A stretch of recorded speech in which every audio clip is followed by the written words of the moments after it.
ഇക്കഴിഞ്ഞ തദ്ദേശ സ്വയംഭരണ സ്ഥാപനങ്ങളിലേക്കുള്ള തിരഞ്ഞെടുപ്പിന്റെ വിധി വന്നപ്പോൾ ഏറ്റവും കൂടുതൽ സന്തോഷിച്ച പാർട്ടി, ഏറ്റവും കൂടുതൽ മാധ്യമങ്ങൾ വാഴ്ത്തിപ്പാടിയ പാർട്ടിയുടെ പേര് BJP എന്നാണ്. രാജീവ് ചന്ദ്രശേഖരന്റെ വിജയമാണ് BJPക്കുണ്ടായ വലിയ നേട്ടം എന്നാണ് മാധ്യമങ്ങളും സൈബർ ഇടങ്ങളും ഒക്കെ വിശേഷിപ്പിച്ചത്. എന്നാൽ സത്യത്തിൽ എന്താണ് BJPക്ക് സംഭവിച്ചത്? BJP കേരളത്തിൽ വളർന്നോ അതോ തളർന്നോ? ഇതാണ് ഇന്നത്തെ ചോദ്യം. എന്നോടൊപ്പം ഉള്ളത് കെവിൻ കെനഡിയും മേഘ ജസ്റ്റിനുമാണ്. മേഘ, എന്താണ് തോന്നുന്നത്? BJPക്ക് നേട്ടം കൊയ്യാൻ സാധിച്ചോ രാജീവ് ചന്ദ്രശേഖരന്റെ നേതൃത്വത്തിൽ? രാജീവ് ചന്ദ്രശേഖരന്റെ നേതൃത്വത്തിൽ ഒരു വലിയൊരു നേട്ടം ഉണ്ടാക്കിയത് എന്ന് പറയുന്നത് തിരുവനന്തപുരം കോർപ്പറേഷനാണ്. അതൊരിക്കലും നമുക്ക് കുറച്ച് കാണാൻ കഴിയില്ല. മറ്റ് കോർപ്പറേഷനുകളെ പോലെയല്ല, ഒരു കീ പോസ്റ്റ് ആണ്. ഇപ്പൊ നമ്മൾക്ക് നേരത്തെ നമ്മൾ പറയാറുള്ളത് പോലെ മറ്റേതൊരു കോർപ്പറേഷന്റെ മേയർ ആരാണെന്ന് നമുക്കറിയില്ലെങ്കിലും തിരുവനന്തപുരത്തെ കോർപ്പറേഷന്റെ മേയർ ആരാണെന്ന് നമുക്ക് അറിയാമായിരിക്കും. അതുപോലെ തന്നെ അവിടെ ആരാണ് ഭരിക്കുന്നത് എന്ന് സാധാരണ ജനങ്ങൾക്ക് എല്ലാവർക്കും തന്നെ അറിയാമായിരിക്കും. മേഘ തിരുവനന്തപുരംകാരി ആയതുകൊണ്ടാണ് അങ്ങനെ തോന്നുന്നത്. അല്ല, തിരുവനന്തപുരം മേയർ എല്ലാ കാലത്തും വിമർശനങ്ങൾക്ക് വിധേയനാകുന്ന അല്ലെങ്കിൽ എല്ലാവരും ചർച്ച ചെയ്യപ്പെടുന്ന അല്ലേ? അത് ആര്യ രാജേന്ദ്രന് മുൻപുള്ളതാണെങ്കിലും അങ്ങനെ തന്നെ ആയിരുന്നു. അത്തരത്തിൽ വലിയൊരു നേട്ടം ഉണ്ടാക്കിയെങ്കിൽ പോലും വോട്ട് ഷെയറിന്റെ കാര്യം നോക്കുകയാണെങ്കിൽ വലിയ പാളിച്ചകൾ സംഭവിച്ചിട്ടുണ്ട്. അത് രാജീവ് ചന്ദ്രശേഖർ തന്നെ സമ്മതിച്ചിട്ടുണ്ട്. അദ്ദേഹം പറഞ്ഞിട്ടുണ്ട്, നേതാക്കളെ എല്ലാം വിളിച്ചു വരുത്തി താക്കീത് ചെയ്യും, കർശനമായി പ്രവർത്തനങ്ങൾ നടത്തണമെന്ന് പറയും എന്നുള്ള കാര്യങ്ങളെല്ലാം അവർ തന്നെ സമ്മതിക്കുന്നുമുണ്ട്. ഈ പറയുന്ന പോലെ മോദി സോഷ്യൽ മീഡിയയിൽ ഇടുന്ന പോലുള്ള വലിയൊരു നേട്ടമൊന്നും കേരളത്തിൽ ഉണ്ടാക്കാൻ കഴിഞ്ഞിട്ടില്ല. കെവിനെ, കെ സുരേന്ദ്രനെ മാറ്റുമോ? സംസ്ഥാന അധ്യക്ഷൻ തുടരും എന്നൊക്കെ, കെ സുരേന്ദ്രൻ തുടരും എന്നൊക്കെ വാദഗതികൾ മുന്നോട്ട് പോയിക്കൊണ്ടിരിക്കുന്ന സമയത്താണ് പെട്ടെന്ന് രാജീവ് ചന്ദ്രശേഖരന്റെ അപ്രതീക്ഷിത എൻട്രി ഉണ്ടാകുന്നു തിരുവനന്തപുരത്ത്. അപ്രതീക്ഷിതമെന്ന് തോന്നിക്കുന്ന ഒരു പ്രതീക്ഷിത എൻട്രി ഉണ്ടാകുന്നു തിരുവനന്തപുരത്ത്. പിന്നീട് അങ്ങോട്ട് രാജീവ് ചന്ദ്രശേഖരന്റെ PR ടീം രാജീവ് വരും, മാറ്റം വരും എന്നൊക്കെ പറഞ്ഞ് വലിയ പാട്ടുകളും ഒക്കെ ആയി വീഡിയോ ഒക്കെ ആയിട്ട് കളം നിറഞ്ഞ് ആടുകയായിരുന്നു. എന്താണ് രാജീവ് ചന്ദ്രശേഖരൻ വന്നതുകൊണ്ടുണ്ടായ മാറ്റം? രാജീവ് ചന്ദ്രശേഖരൻ വന്നതോടുള്ള മാറ്റം എന്ന് പറയുന്നത് ആദ്യഘട്ടത്തിൽ രോഹിതടൻ സൂചിപ്പിച്ചതുപോലെ, അതായത് ഇവരെല്ലാവരും തന്നെ അങ്ങോട്ടും ഇങ്ങോട്ടും പടർപ്പിണക്കത്തിലായിരുന്നു. അതായത് നേരത്തെ നമ്മൾ ഇതിനു മുമ്പത്തെ ചർച്ചകളിൽ പറഞ്ഞതുപോലെ കെ സുരേന്ദ്രന് ഗ്രാസ് റൂട്ട് ലെവലിൽ ഇറങ്ങി പ്രവർത്തിക്കാൻ കഴിയുന്നതിൻ്റെ അത്രത്തോളം രാജീവ് ചന്ദ്രശേഖരന് ഇറങ്ങി പ്രവർത്തിക്കാൻ കഴിയുമോ എന്ന ചർച്ചകൾ ഉയർന്നിരുന്നു. അദ്ദേഹം ഒരു ഘട്ടത്തിൽ കോർപ്പറേറ്റ് സെറ്റപ്പാണെന്ന് BJPക്കാർ വരെ പറയുന്ന ഒരു സാഹചര്യത്തിലേക്ക് എത്തി. രണ്ടാമതായി അവർ പറയുന്നത് കേരളത്തിൽ BJPയുടെ ചെലവ് ദൈനംദിനം കൂടി വരുന്നു. ഒരു മാസം തട്ടിയും മുട്ടിയും പോകാൻ 2 കോടി രൂപയോളം, മാസം അത് ഏപ്രിൽ ആ മാസത്തോളം പോകുന്നു. പക്ഷേ രണ്ടുപേരും പറയുന്നതിനും പക്ഷേ BJP കേരളത്തിൽ വളരുന്നുണ്ട്. സെർട്ടൈലായിട്ടുള്ള വളർച്ച. വോട്ടിന്റെ എനിക്ക് അംഗീകരിച്ചു തരാൻ പറ്റില്ല. 20% വോട്ട് ഷെയർ ആയിരുന്നു സുരേന്ദ്രൻ ഇറങ്ങി പോകുമ്പോൾ ലോക്സഭയിൽ BJPക്ക് സമ്മാനിച്ചതെങ്കിൽ ഇന്നത് 16% കുറഞ്ഞിരിക്കുന്നു. അതെങ്ങനെയാണ് BJPയുടെ നേട്ടമാവുക? BJPയുടെ കോട്ടമല്ലേ? BJP താഴോട്ടല്ലേ വളരുന്നത്? അല്ല, തീർച്ചയായിട്ടും. അതായത് ഞാൻ പറയുന്നത്, കെ സുരേന്ദ്രൻ ഉണ്ടായിരുന്നപ്പോൾ ഉണ്ടായിരുന്ന ഒരു മാസ് പരിവേഷമുണ്ട്. അതിനേക്കാളും BJP സെർട്ടൈലായിട്ട് വോട്ട് ശതമാനത്തിൽ കണക്കുകൾ ചിലപ്പോൾ BJPയെ പിന്നോട്ടടിക്കുമെങ്കിലും BJP കേരളത്തിൽ സെർട്ടൈലായിട്ട് വളരുന്നു എന്നതിൻ്റെ ഉത്തമ ഉദാഹരണമാണ് ഈ BJPക്ക് കിട്ടുന്ന സ്വീകാര്യത. നോക്കൂ, പല പഞ്ചായത്തുകളിലും BJP ഇല്ലാതെ അല്ലെങ്കിൽ തൂക്കിൽ നിൽക്കുന്ന LDF UDF സംവിധാനങ്ങൾ BJP ഇല്ലാതെ ഭരിക്കാൻ കഴിയാത്തൊരു സാഹചര്യം. രണ്ടാമത്തെ ഘട്ടത്തിൽ ഇവരുടെ വോട്ട് ഷെയർ താഴേക്ക് പോകുന്നു എന്ന് പറയുമെങ്കിലും ആത്യന്തികമായി കണക്കുകളല്ലാതെ മൊത്തത്തിലുണ്ടാകുന്നൊരു ഇതുണ്ട്, അലയൊലികളുണ്ട്. കെവിനെ സംബന്ധിച്ച് കണക്കുകളിൽ വിശ്വാസമില്ല. അപ്പോ BJP സ്ഥാനാർത്ഥി നിർണ്ണയം കഴിഞ്ഞപ്പോൾ BJP പറഞ്ഞത് കേരളത്തിലെ ഏറ്റവും കൂടുതൽ സ്ഥാനാർത്ഥികളെ പാർട്ടിയുടെ ഔദ്യോഗിക സ്ഥാനാർത്ഥികളായി മത്സരിപ്പിക്കുന്നത് BJP ആണെന്നാണ്. അവരുടെ കൂടെ ഘടകകക്ഷി ഇല്ല എന്നുള്ളതാണ് ഏറ്റവും വലിയ സത്യം. ഉണ്ടായിരുന്നത് BD ജയസ് ആണ്. കൊടങ്കാര് കുറച്ച് അവിടെ ഇവിടെയൊക്കെ മാത്രമേ മത്സരിച്ചുള്ളൂ എന്നാണ്. പക്ഷെ ഫലം പുറത്തു വരുമ്പോൾ 6040 വാർഡ് മെമ്പർമാരെ കൈപ്പത്തി ചിഹ്നത്തിൽ, UDFിലല്ല ഞാൻ പറയുന്നത്, കൈപ്പത്തി ചിഹ്നത്തിൽ സൃഷ്ടിക്കാൻ കോൺഗ്രസിന് സാധിക്കുന്നു. രണ്ടാം സ്ഥാനത്ത് നിൽക്കുന്നത് 5792 വാർഡ് മെമ്പർമാരുമായി CPM ആണ്. മൂന്നാം സ്ഥാനത്ത് മാത്രമാണ്, മൂന്നാം സ്ഥാനത്തും ഇല്ല, മൂന്നാം സ്ഥാനത്ത് മുസ്ലിം ലീഗാണ്, 4ാം സ്ഥാനത്താണ് BJP. അപ്പൊ എങ്ങനെയാണ് BJP ഇവിടെ വളർന്നു എന്ന് പറയാൻ പറ്റുക? ദേശീയ പാർട്ടിയാണ്, 11 വർഷമായി ഭാരതം ഭരിക്കുന്ന പാർട്ടിയാണ്, രാജ്യം മുഴുവൻ കാവ്യവൽക്കരിക്കാൻ നടക്കുന്ന പാർട്ടിയാണ്, മോഹന വാഗ്ദാനങ്ങൾ വാരിക്കോടി ചൊരിയുന്ന, ഒളിമ്പിക്സ് വരെ ഓഫർ ചെയ്യാൻ പറ്റുന്ന പാർട്ടിയാണേ. ആ പാർട്ടിക്ക് മുസ്ലിം ലീഗിന് പിന്നിലേക്ക് പോകാൻ പോകുമ്പോഴാണ് നിങ്ങൾ വിടുന്നുകൊണ്ട് പറയുന്നത് കണക്കുകളിൽ ഞങ്ങൾ വിശ്വസിക്കുന്നില്ല. താത്വികമായ അവലോകനം നടത്തുമ്പോൾ BJP വളരുകയാണ്, ഇവിടെ താമര തണലിൽ കേരളം വാഴുമെന്നൊക്കെ. തിരുവനന്തപുരം നഗരസഭ പിടിക്കാൻ ഈ പറയപ്പെടുന്ന BJPക്ക് സാധിച്ചിട്ടുണ്ട്. അതിന്റെ കാരണം അവിടെ ഉണ്ടായ UDFിന്റെ വളർച്ചയാണെന്നേ. ഇടത് കോട്ടകളിലേക്ക് പെനിട്രേറ്റ് ചെയ്ത് കയറാൻ UDFിന് സാധിച്ചു. അപ്പോ സ്വാഭാവികമായിട്ടും അവരുടെ സംഘടനാ സംവിധാനത്തിലൂടെ BJPക്ക് അവിടെ കൂടുതൽ സീറ്റുകൾ പിടിക്കാൻ സാധിച്ചു. അങ്ങനെ BJPക്ക് അവിടെ ഞാനിപ്പോഴും പറയുന്നു അത് കണക്കുകളിൽ ആത്യന്തികമായി കിട്ടുന്ന ഒരു മറ്റൊരു പരിച്ഛേദനമുണ്ട്. അത് എല്ലായിടത്തും നൽകുന്ന സൂചനകൾ ഈ UDF-ൽ നിന്ന് അല്ലെങ്കിൽ UDF-ൽ നിന്നോ CPM-ൽ നിന്നോ പോകുന്ന ഒറ്റപ്പെട്ട വോട്ടുകൾ, ഒറ്റപ്പെട്ട സമ്മതിദായകർ പോകുന്നത് BJP-യിലേക്കാണ് എന്നുള്ള സൂചനയാണ് ഇവിടെ നൽകുന്നത്. നമുക്ക് കൃത്യമായി പറയുകയാണെങ്കിൽ അടുത്ത നിയമസഭാ തെരഞ്ഞെടുപ്പിൽ BJP കേരളത്തിൽ 4 or 5 സീറ്റ് പിടിച്ചാൽ ഇവിടെ ആശ്ചര്യപ്പെടേണ്ട സാഹചര്യമില്ല. അവർ 10 പറയുന്നത്, പിന്നെ ആശ്ചര്യപ്പെടുക അല്ല, കൃത്യമായി 80 സീറ്റ് ഈ കണക്കുകൾ പുറത്തു വരുമ്പം ഇപ്പോൾ 80 സീറ്റുകളോളം UDF-ന് കിട്ടുന്ന ഒരു സാഹചര്യമുണ്ട്. 67ഓളം അല്ലെങ്കിൽ 50 മുതൽ 67ഓളം സീറ്റുകൾ CPM-നുണ്ട്. ബാക്കി 2 or 3 സീറ്റുകൾ എന്നുള്ളതാണ് BJP ലൈനിലേക്ക് ഈ തദ്ദേശത്തിന്റെ വോട്ട് ഷെയർ ഇപ്പോൾ സൂചിപ്പിക്കുന്നത്. പക്ഷേ ഞാൻ ചോദിക്കുന്നത് BJP എന്ന് പറയുന്ന ദേശീയ പ്രസ്ഥാനം ഇന്ത്യയിലെ ഏറ്റവും വലിയ പ്രസ്ഥാനം എന്നൊക്കെയാണ് അവർ അവകാശപ്പെടുന്നത്. സ്വാഭാവികമായിട്ട് MLA പറയുമ്പോൾ എടുത്തത് അങ്ങനെ തന്നെയാണ്. ഈ പ്രസ്ഥാനം മത്സരിച്ചത് തിരുവനന്തപുരം കോർപ്പറേഷനിലേക്ക് മാത്രമല്ലേ, കേരളം മുഴുവനാണ് മത്സരിച്ചത്. നിങ്ങൾ തിരുവനന്തപുരം മാത്രം വെച്ചതിനെ ബീറ്റ് ചെയ്യല്ലേ? എനിക്ക് തോന്നുന്നത് രാജീവ് ചന്ദ്രശേഖരൻ കഴിഞ്ഞ ദിവസം രാജീവ് ചന്ദ്രശേഖരന്റെ വീട്ടിൽ പോയ ഒരു പാർട്ടി പ്രവർത്തകൻ വളരെ രഹസ്യമായി ആരോടൊക്കെ പറഞ്ഞു എന്ന് കേട്ടു. പുള്ളി വീട്ടിലേക്ക് കയറുമ്പോൾ പുള്ളിയുടെ ബെഡ്റൂമിന്റെ മുന്നിൽ, ബെഡ്റൂമിലല്ലോ, പുള്ളിക്ക് ഒരു ഓഫീസ് ഉണ്ടാവുമല്ലോ വീട്ടിൽ തന്നെ, അദ്ദേഹത്തിന് ഒരു ഔദ്യോഗികമായ ഒരു ഓഫീസ് ഉണ്ടാവും വലിയ നേതാക്കന്മാർക്ക്. അതിന്റെ മുന്നിൽ എഴുതി വെച്ചിട്ടുണ്ട് ആര്യ രാജേന്ദ്രൻ പ്രസ്ഥാനത്തിന്റെ ഐശ്വര്യം എന്ന് പറഞ്ഞ് ഒരു ആര്യ രാജേന്ദ്രന്റെ ഒരു പടവും അവിടെ വെച്ചിട്ടുണ്ടെന്നാണ് പറയുന്നത്. ഒരു വെങ്കല പടമാണ് വെച്ചത്. ഇതാണ് പടം. ഇങ്ങനെ ഒരു ഫോട്ടോ കൂടി രാജീവ് ചന്ദ്രശേഖരൻ ഓഫീസിന്റെ മുന്നിൽ വെച്ചിട്ടുണ്ടെന്നാണ് പറയുന്നത്. അതൊക്കെ അവൾട്ടിക്കായിട്ടുള്ള സ്റ്റേറ്റ്മെന്റ് ആണ്. ആര്യ രാജേന്ദ്രനെ പോലെ താങ്കൾ ബാക്കി ചർച്ചകളിലൊക്കെ എടുത്തുകൊണ്ടിരിക്കുന്നത് ഭയങ്കരമായ സ്റ്റേറ്റ്മെന്റ്. തീർച്ചയായിട്ടും ഞാൻ തമാശ പറയുമ്പോൾ മാത്രം ഇവര് ചിരിയില്ല, മേഘ തമാശ പറഞ്ഞ ചിരി. അപ്പൊ എന്റെ ചിരിക്ക് കൈയടിക്കാൻ എന്റെ പ്രേക്ഷകരുണ്ടാവും കേട്ടോ. എന്റെ തമാശക്ക് തീർച്ചയായിട്ടും അത് അപൊളിറ്റിക്കൽ ആയിട്ടുള്ള സ്റ്റേറ്റ്മെന്റ് ആണ്. അത് നോക്കൂ, ഈ CPM തോറ്റതിന്റെ ഉത്തരവാദിത്വം ഞാൻ ഇന്ന് രാവിലെ തൊട്ടുള്ള ചർച്ചകൾ പറയുന്നതാണ്. അതായത് ആര്യ രാജേന്ദ്രൻ എന്ന ഘടകത്തിലേക്ക് ഒതുക്കാനുള്ള PR, അതായത് ആ നറേറ്റീവുകൾ സെറ്റ് ആരാണ് സെറ്റ് ചെയ്തത്? CPM തന്നെയാണ് സെറ്റ് ചെയ്തത്. എവിടെ സെറ്റ് ചെയ്തു? ഒരാളുടെ തലയിലിടുക, ഒരു പെൺകുട്ടിയുടെ തലയിലിട്ട് ആര് പറഞ്ഞു? അതായത് അല്ല, ആര്യ രാജേന്ദ്രൻ മാത്രമാണോ തിരുവനന്തപുരം കോർപ്പറേഷൻ ഭരിച്ചത്? ശിവൻകുട്ടി പറഞ്ഞല്ലോ, അതായത് ബഹുമാന്യയുടെ വിദ്യാഭ്യാസ മന്ത്രിയും മുൻ ജില്ലാ സെക്രട്ടറി ആയിരുന്ന ശിവൻകുട്ടി പറഞ്ഞല്ലോ, ആ കുട്ടി ഒറ്റ തിരിഞ്ഞ് ആക്രമിക്കാനുള്ള ശ്രമങ്ങൾ അനുവദിക്കില്ല. നിങ്ങൾ രണ്ടുപേരോട് പിന്നെ ഈ പറയുന്ന ആര്യ രാജേന്ദ്രൻ എന്ന് പറയുന്ന പെൺകുട്ടിയിലേക്ക് ഈ തോൽവിയുടെ ഉത്തരവാദിത്വം ഏൽപ്പിക്കരുതെന്ന് പറയുന്ന മേഘയോടും പിന്നെ ഈ പറയപ്പെടുന്ന തിരുവനന്തപുരം മേയറെ കൊണ്ട് മാത്രമല്ല ഈ പരാജയം സംഭവിച്ചെന്ന് പറയുന്ന കെവിനോട് ഞാൻ ചോദിക്കുന്നു, പിന്നെ എന്തുകൊണ്ടാണ് തിരുവനന്തപുരം നഗരസഭയിൽ പല ഘടകങ്ങൾ എന്ന് പറയുന്നത് ഘടകങ്ങൾ എണ്ണി പറയണം, എന്തുകൊണ്ട് തിരുവനന്തപുരത്ത് ഭരണം നഷ്ടപ്പെട്ടു? അല്ല നോക്കൂ, പാർട്ടിക്ക് കൃത്യമായി പെനട്രേറ്റ് ചെയ്യാൻ സാധിച്ചില്ല എന്നുള്ളൊരു ഘടകം. രണ്ടാമത്തെ അവിടെ ജില്ലാ കമ്മിറ്റിക്കകത്ത് അസ്വാരസ്യങ്ങളിൽ നിന്ന് ഒരു ഘട്ടത്തിൽ കരമന ഹരിയുമായിട്ടുള്ള വിഷയങ്ങൾ ഉൾപ്പെടെ പുറത്തു വരുന്ന കാര്യമുണ്ടായി. പിന്നെ ഈ കഴിഞ്ഞ ജൂലൈയിൽ തന്നെ, അതായത് പാർട്ടി ഇത് നേരത്തെ തിരിച്ചറിഞ്ഞു. ഒരു ഘട്ടത്തിൽ ആര്യ രാജേന്ദ്രന്റെ മുകളിലേക്ക് ഈ തോൽവി അടിച്ചേൽപ്പിക്കാനായിട്ട് ഇവിടുത്തെ UDF BJP വൃന്ദങ്ങൾ നടത്തുന്ന നറേറ്റീവ് PR ഒരിക്കലുമില്ല.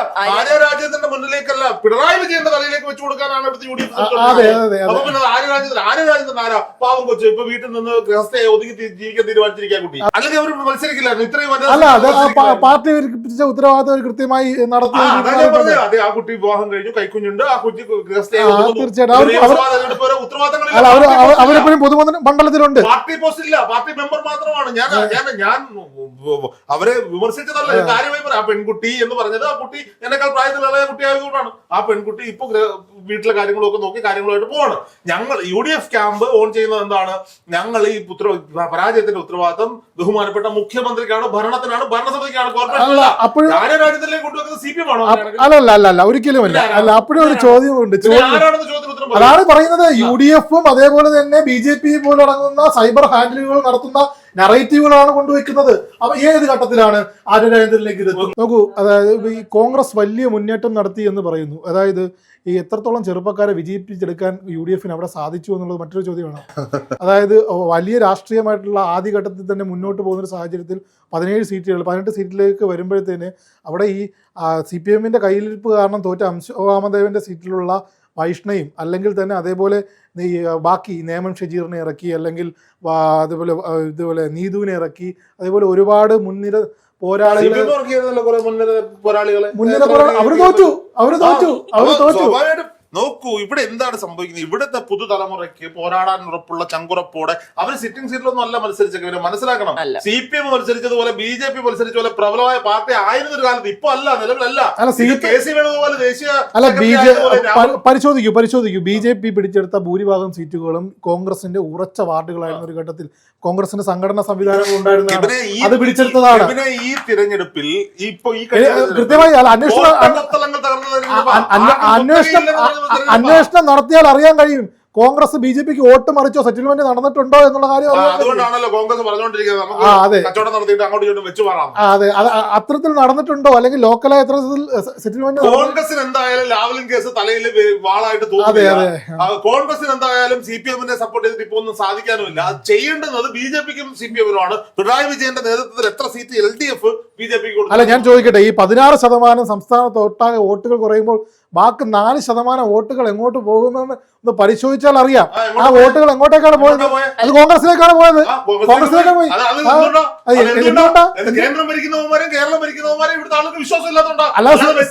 സെറ്റിൽമെന്റ് ഭാഗമല്ല. സെറ്റിൽമെന്റ് ഭാഗമല്ല. അല്ല, അത് പരിശോധിക്കപ്പെടേണ്ടതാണ്. അത് പരിശോധിക്കപ്പെടേണ്ടതാണ്. ഞാൻ യുവജന പ്രസ്ഥാനത്തിലും ഒക്കെ 8-9 വർഷം പ്രവർത്തിച്ച ഒരാളാണ്. എനിക്ക് മനസ്സിലാകുന്നില്ല എങ്ങനെയാണ് ഈ സെറ്റിൽമെന്റ് പറഞ്ഞു. അല്ല, ഞാൻ പറഞ്ഞില്ല, അതെല്ലാം പരിശോധിക്കപ്പെടേണ്ട കാര്യമാണ്. സെറ്റിൽമെന്റുകൾ കൊട്ടാരക്കരയില് വലിയ ആക്ഷേപം ഉന്നയിച്ചുകൊണ്ടിരിക്കുകയാണ് KSUക്കാർ. കൊടുക്കുന്നു സുരേഷ് വോട്ട് മറിച്ചു കൊടുത്തു, തോൽപ്പിച്ചു എന്ന്. എങ്ങനെയാണ് ഈ വോട്ട് മറിക്കുക? ഒരു നേതാവ് വിളിച്ചു പറഞ്ഞാൽ വോട്ട് മാറ്റി ചെയ്യുമായിരുന്നു. കൃത്യമായ കേന്ദ്രങ്ങൾ, അത് മറ്റേ പച്ചവെള്ളം ചെവച്ചെടുക്കുന്ന പോലെ സംഘടനാ പ്രവർത്തനം നടത്തിയിട്ട് ഇത് അറിയില്ല എന്ന് രോഹിതേട്ടനെ പോലുള്ളവരെ എന്നോടൊരു നേതാവും പറഞ്ഞിട്ടില്ല ഇന്നാക്ക് മാറ്റി വോട്ട് ചെയ്യാൻ. ഞാൻ പ്രവർത്തനമായിട്ട് എന്നപ്പോഴും പറഞ്ഞിട്ടില്ല. ഞാൻ നേതൃത്വം കൊടുക്കുന്ന സമയത്ത് ഞാൻ എന്റെ പ്രവർത്തനോട് പറഞ്ഞു. വോട്ടുകൾ പൈസ കൊടുത്ത് വാങ്ങിക്കുന്നതിനെ പറ്റി അറിയാമോ? അതെനിക്കറിയാം. ഒരുപാട് CPM-മാരും BJP-കാരും ഇപ്പൊ ചെയ്ത് ഞാൻ കണ്ടായിരുന്നു. കേരളത്തിൽ 0 വോട്ട് വാങ്ങിയ ഒരേ ഒരു സ്ഥാനാർത്ഥി, സ്വന്തം സ്ഥാനാർത്ഥികൾ ഉണ്ടാവുമെന്ന് എനിക്ക് സംശയമാണ്. 0 വോട്ട് മേടിച്ച ഒരേ ഒരു സ്ഥാനാർത്ഥി BJP-യുടെ സ്ഥാനാർത്ഥിയാണ്. അറിയാമോ? 0 വോട്ട്, ഒരു വോട്ട് പോലും ഇല്ല. ഇന്നലെ നമ്മൾ തമാശക്ക് പറഞ്ഞ ജയിക്കിന്റെ വാർഡിൽ ഒരു വോട്ടാ കിട്ടിയത്. തമാശയായിരുന്നു. അതൊക്കെ എടുത്ത് ചാരോ ട്രോളുന്നുണ്ടായിരുന്നു. അപ്പൊ ഞാൻ പറയുന്നത് 0 വോട്ട് വാങ്ങിയ, ഇത് തമാശയല്ല, ഇത് സീരിയസ് ആ. 0 വോട്ട് വാങ്ങിയ ഒരേ ഒരു സ്ഥാനാർത്ഥി BJP. എന്നിട്ട് പറയാണ് BJP ഇവിടെ തഴച്ചു വളരുകയാണ്. വേറെ പോസ്റ്റായിട്ട് ഒരു ചേച്ചി, ഒരു പ്രായമായ ഒരു ചേച്ചി ഇങ്ങനെ ഒരു ബൂത്തിന് മുന്നിൽ നിൽക്കുക. ഇവരെ പിടിച്ച സ്ഥാനാർത്ഥിയായിട്ട് കൂടെ പ്രവർത്തിക്കാൻ ആരുമില്ല. അതിനേക്കാൾ രസം, ഞാൻ അവിടെ എന്റെ വാർഡിൽ വോട്ട് ചെയ്തിട്ട് എന്റെ സുഹൃത്ത് മത്സരിക്കുന്ന സുഹൃത്തിനെ ഒന്ന് കാണാൻ വേണ്ടിയിട്ട് ആ ബൂത്തിലോട്ട് ചെന്നപ്പോ ഞാൻ കയറി ചെല്ലുമ്പോൾ ഒരു ചേച്ചി അവിടെ നിന്ന് ഭയങ്കര ഒരു ചേച്ചി, മോനെ അവർക്ക് അറിയത്തില്ല ഞാൻ വോട്ടറാണോ അല്ലയോ അറിയത്തില്ല, മോനെ താമരയാണ് നമ്മുടെ ചിഹ്നം, നമ്മുടെ ചേട്ടനെ വോട്ട് ചെയ്യണേ. ഞാൻ ശരിയെന്ന് പറഞ്ഞാൽ ഞാൻ കയറി ചെന്നപ്പോൾ ഈ സ്ഥാനാർത്ഥി അവിടെ നിൽപ്പുണ്ട്. അപ്പൊ ഞാൻ ഈ UDF സ്ഥാനാർത്ഥിയോട് ചോദിച്ചു, താഴെ നിൽക്കുന്ന ചേച്ചി ആരാ? അറിയത്തില്ല. ഇല്ല, നമ്മുടെ പട്ടമല്ലല്ലോ BJP സ്ഥാനാർത്ഥി, വേറെ വാർഡാണ്. ഞാൻ അവരത്തിൽ ഇവിടെ നോട്ടിട്ട് അത് ഈ സ്ഥാനാർത്ഥിയുടെ ഭർത്താവാണ്. മനസ്സിലായോ? അപ്പോ സംഭവം എന്താണെന്ന് വെച്ച് കഴിഞ്ഞാൽ എല്ലാ വാർഡിലും ഇവര് പറഞ്ഞല്ലോ, എന്താ സുരേഷ് കുമാർ അല്ലേ പറഞ്ഞേ, ഞങ്ങളാണ് ഏറ്റവും കൂടുതൽ സ്ഥാനാർത്ഥി നിർത്തിയിരിക്കുന്നത്. ഈ സ്ഥാനാർത്ഥി നിർത്തിയത് എങ്ങനെയാണെന്ന് ചോദിച്ചാൽ, എന്റെ പഞ്ചായത്തിൽ 16 വാർഡുകളിടത്ത് 8 BJP ഔദ്യോഗികമായിട്ട് സ്ഥാനാർത്ഥി നിർത്തി. ബാക്കി 8 സ്ഥാനാർത്ഥിമാരില്ലാത്തതുകൊണ്ട് ഈ മത്സരിക്കുന്നവരുടെ ഭാര്യമാരി, അയലോക്കാരി, അമ്മായിയുടെ മോളെയൊക്കെ കൊണ്ടുവന്ന് വെറുതെ നോമിനേഷൻ കൊടുത്തു. ഞങ്ങൾ സ്ഥാനാർത്ഥിയുണ്ട്, ചോദിക്കുമ്പോൾ സ്ഥാനാർത്ഥിയുണ്ട്, ഞങ്ങൾ സ്ഥാനാർത്ഥി നിർത്തി എന്ന് കാണിക്കാൻ വേണ്ടി ആ അവസ്ഥയിലേക്ക് പോയ പാർട്ടിയാണെന്നേ BJP. ഒറ്റപ്പെട്ട സംഭവങ്ങളാണ് അതൊക്കെ. ഒറ്റപ്പെട്ട സംഭവങ്ങൾ എത്ര പഞ്ചായത്തുകളിൽ ഞാൻ കാണിച്ചു തരാം. എത്ര പഞ്ചായത്തുകളിൽ BJP വളരുന്നില്ല എന്ന് അപ്പോഴും എനിക്ക് പറയാൻ സാധിക്കും. വോട്ട് ഷെയർ കുറഞ്ഞു, വോട്ട് ഷെയർ പറഞ്ഞിട്ടുണ്ട്. പക്ഷെ BJP ഒന്നുമില്ലായ്മയിൽ നിന്ന് ഇത്രയും വന്നിട്ടുണ്ട്. അവിടെ നിന്ന് ഇനിയും വളരാൻ സാധിക്കും. അവരുടെ സംഘടനാ പ്രവർത്തനം അങ്ങനെയാണ്. അത് നമുക്ക് ഒരിക്കലും തള്ളിക്കളയാൻ പറ്റില്ല. അതിനെ എതിർക്കേണ്ടതുണ്ട്. പക്ഷെ അത് തള്ളിക്കളയാൻ പറ്റില്ല. ഒരു രാഷ്ട്രീയ പ്രസ്ഥാനം വളരുന്നതിനെ നമ്മളെന്തിനാ എതിർക്കുന്നത്? വർഗീയത പറയുന്ന അല്ലെങ്കിൽ തീവ്ര ഹിന്ദുത്വം പറയുന്ന ഈ തെരഞ്ഞെടുപ്പിൽ ആരെങ്കിലും വർഗീയത പറഞ്ഞോ? തീവ്ര ഹിന്ദുത്വം ആരും പറയുന്നൊന്നുമില്ല. അതിനോടൊക്കെ എനിക്ക് എതിർപ്പാ. അതൊക്കെ അങ്ങ് നോർത്തിൽ, കേരളത്തിലൊന്നും ആരും പറയും. കേരളത്തിൽ പറയില്ല. ആരാ പറയുന്നത്? ആരാ പറഞ്ഞു? പറ. BJP-യുടെ ഔദ്യോഗികമായ പാനലിലുള്ള ഒരാൾ പറഞ്ഞതായിട്ട് പറ. ഔദ്യോഗിക പാനലുകളിലല്ലാതെ അല്ലാതെ അതെവിടെയാ പറയാത്തെ? അത് SDPക്കാര് പറയുന്നില്ല ഇവിടുത്തെ ഉണ്ട്.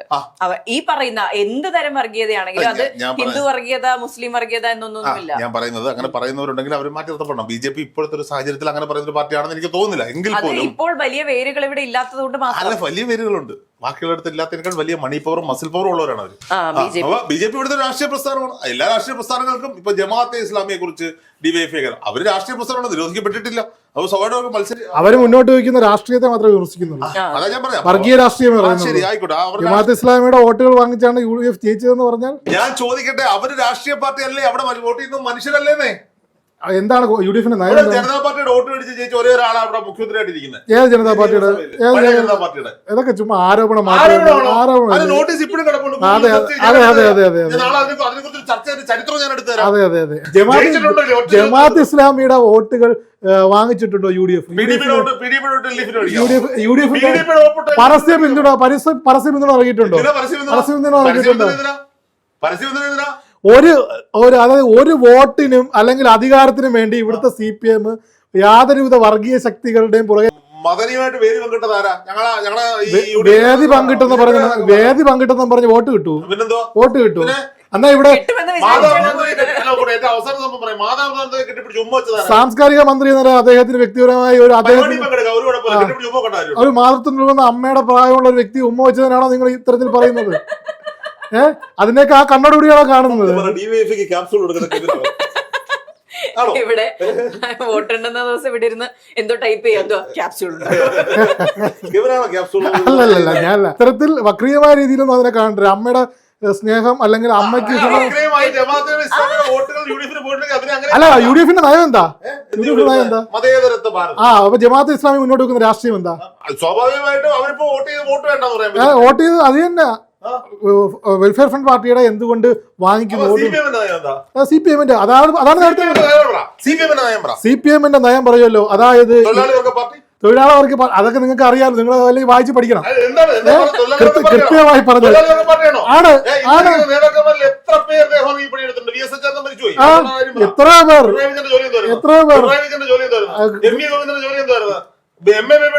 എത്രയോ പേർ അതെ ശരീരം അയ്യോ എന്ത് പൊളിറ്റിക്കലി ഇൻകറക്റ്റഡ് ശരീരം അടങ്ങുന്നവർ മാത്രമാണോ തൊഴിലാളികൾ? എത്രയോ പേരുണ്ട്. കല, കായിക, സാമൂഹിക മേഖലകളിൽ പ്രവർത്തിക്കുന്നവരെല്ലാവരും തൊഴിലാളി. നിങ്ങൾക്കപ്പോ നിങ്ങൾ അവർണതയുടെ അല്ലെങ്കിൽ സവർണതയുടെ കോലുമായിട്ട് സവർണതയുടെ കോലുമായിട്ട് അല്ല സവർണതയുടെ കോലം അല്ല എപ്പോഴും തൊഴിലാളികൾ എന്ന് പറയുന്നത് എപ്പോഴും ഒരു തൊഴിലാളികൾ എന്ന് പറയുന്നത് അല്ലല്ല എപ്പോഴും തൊഴിലാളികൾ എന്ന് പറയുന്നത് നിങ്ങളെയൊക്കെ സവർണ കാഴ്ചപ്പാടിൽ അവർ പാടത്തും പറമ്പത്തും പണിയെടുക്കുന്നവർ മാത്രം അല്ല. ഇവിടുത്തെ IT തൊഴിലാളികളാണ്. അസമ്മതിക്കുന്നു. ശരി, നിങ്ങൾ എത്ര പാടത്തും പറമ്പിലും പണിയെടുത്ത തൊഴിലാളികളെ നിങ്ങളുടെ പാർട്ടിയുടെ ഉന്നത പോസ്റ്റുകളിലേക്ക് കൊണ്ടുവന്നു? അതായത് കൃത്യമായി പാർലമെന്ററി ജനാധിപത്യമല്ല CPM മുഖമുദ്ര.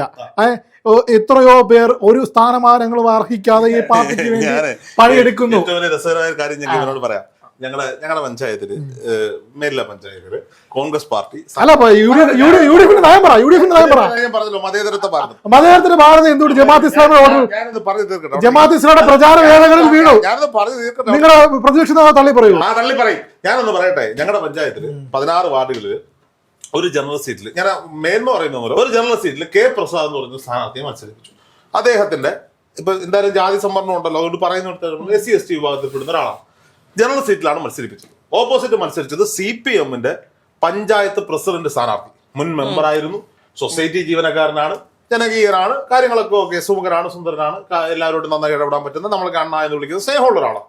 സ്വാഭാവികമായിട്ടും അവിടെ വലിയ മത്സരം നടന്നു. 28 വോട്ടിന്റെ ഭൂരിപക്ഷത്തിൽ K പ്രസാദ് ജയിച്ചു. UDF സ്ഥാനാർത്ഥി ജയിച്ചു. സംവരണ വാർഡിൽ K കൃഷ്ണൻകുട്ടി എന്ന് പറയുന്ന ഒരാൾ മത്സരിച്ചു. അയാൾ മുൻ മെമ്പർ ആയിരുന്നു, അദ്ദേഹവും ജയിച്ചു വന്നു. സ്വാഭാവികമായിട്ടും കോൺഗ്രസ് പാർട്ടി ജയം കഴിഞ്ഞിട്ട് വന്നിട്ടും ഇതുവരെ ആര് പ്രസിഡന്റ് ആകും, ഇതൊക്കെ പല ഘടകങ്ങളിലൂടെയാണല്ലോ തീരുമാനിക്കുക. ഇതൊന്നും ചർച്ചയായിട്ടില്ല. ഞാൻ നോക്കുമ്പോൾ ഈ കൗണ്ടിങ് സ്റ്റേഷന്റെ ഫ്രണ്ടിൽ കുറച്ച് സഖാക്കന്മാർ കൂടി നിൽക്കുക. അപ്പൊ ഞാൻ എൻ്റെ ഒരു പഴയ സുഹൃത്ത്, അദ്ദേഹം പഴയ സുഹൃത്തല്ല, നമ്മുടെ സുഹൃത്ത്, ഇന്ന് കേരള കോൺഗ്രസ് പിയുടെ ഒരു നേതാവാണ്. ഞാൻ അവനുമായിട്ട് കാര്യം അതിൽ മാറി നിൽക്കുമ്പോൾ ഇവരുടെ ചർച്ച എന്തോന്നറിയോ? ഇവരുടെ അധികാരം പോയി, ഇവർ 5 സീറ്റിലേക്ക് ഒതുങ്ങി. നമുക്കിനി ഒരു കുത്തിത്തിരിപ്പുണ്ടാക്കാം. ജനറൽ പ്രസിഡന്റ് അല്ലേ, ഇവന്മാര് ചിലപ്പോൾ മറ്റവനെ പ്രസിഡന്റ് ആക്കുന്നതിന് മുമ്പ് പ്രസാദിനെ പ്രസിഡന്റ് ആക്കണം എന്ന് പറഞ്ഞൊരു കുത്തിത്തിരിപ്പുണ്ടാക്കാം. അതായത് ഈ പറയപ്പെടുന്ന SC/ST വിഭാഗത്തിൽപ്പെട്ട ഒരാളെ പ്രസിഡന്റ് ആക്കണം എന്ന് പറഞ്ഞൊരു ചർച്ച ഇറക്കി വിടാൻ ഇവർ പ്ലാൻ ചെയ്യാണ്. ഞാൻ പതുക്കെ അങ്ങോട്ട് ഞാൻ ചോദിച്ചു, സഖാവേ, ഞങ്ങളുടെ പാർട്ടി ജനറൽ സീറ്റിൽ സംവരണ വിഭാഗത്തിൽപ്പെടുന്ന ഒരാളെ മത്സരിപ്പിക്കാൻ തയ്യാറാവുകയെങ്കിലും ഇത് ആദ്യമായിട്ടൊന്നുമില്ല. ഇതേ പ്രസാദ് നേരത്തെയും ജനറൽ സീറ്റിൽ മത്സരിച്ചിട്ടുണ്ട്. ഈ കൃഷ്ണൻകുട്ടി നേരത്തെ ജനറൽ സീറ്റിൽ മത്സരിച്ചിട്ടുണ്ട്. പുതിയതായിട്ട് ആരെങ്കിലും വന്ന് അവർക്കും കൊടുക്കുന്ന സീറ്റ് അവിടെ നിങ്ങൾക്ക് സംവരണ വാർഡ് വരട്ടെ എന്ന് പറഞ്ഞ് മാറ്റി നിർത്തത്തില്ല. പക്ഷെ നിങ്ങൾക്ക് സീറ്റ് തരണമെങ്കിൽ സംവരണ വാർഡ് വരണം. കാരണം നിങ്ങളുടെ പാർട്ടിയുടെ പേര് CPM എന്നാ, അല്ലെങ്കിൽ CPI എന്നാ. ഞങ്ങളുടെ അവിടെ ഒരു വാർഡുണ്ട്, അവിടെ സ്ഥിരമായി CPI ജയിച്ചു വരുന്നൊരു വാർഡാണ്. ഭാര്യ ഭർത്താവ് ഭാര്യ ഭർത്താവ് ഭാര്യ ഭർത്താവ്. ഇതിന്റെ ഇടയ്ക്ക് മാത്രം പേരുദോഷം കേൾക്കുക ബന്ധുക്കാരി ഒരു ചേച്ചി. അവിടെ ഇപ്രാവശ്യം സംവരണ വാർഡാവുകയാണെങ്കിൽ മത്സരിപ്പിക്കാൻ ഒരു സഖാവിനെ സെറ്റ് ചെയ്തിട്ടുണ്ടായിരുന്നു. സംവരണമല്ല, ജനറലാ. വീണ്ടും ഭർത്താവ് സ്ഥാനാർത്ഥിയായി. ഒറ്റപ്പെട്ട സംഭവങ്ങളാണ് ഇതൊക്കെ.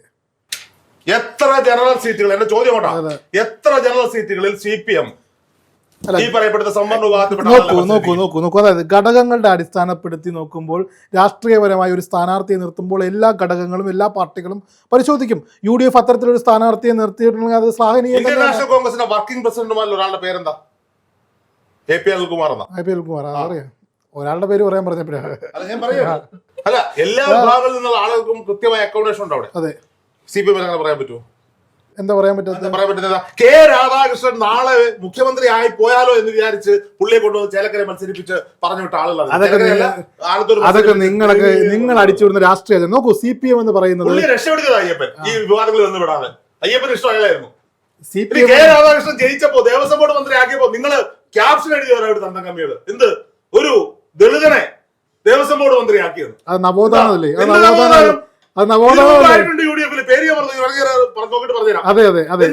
അതിലെന്താ നവോത്ഥാനം? ഒരു മനുഷ്യനെ ആക്കിയെന്ന് പറ, ഒരു സഖാവിനെ ആക്കിയെന്ന് പറ, അല്ലെങ്കിൽ ഒരു MLA ആക്കിയെന്ന് പറ, ഒരു ദളിതനെ ആക്കിയെന്ന് പറ.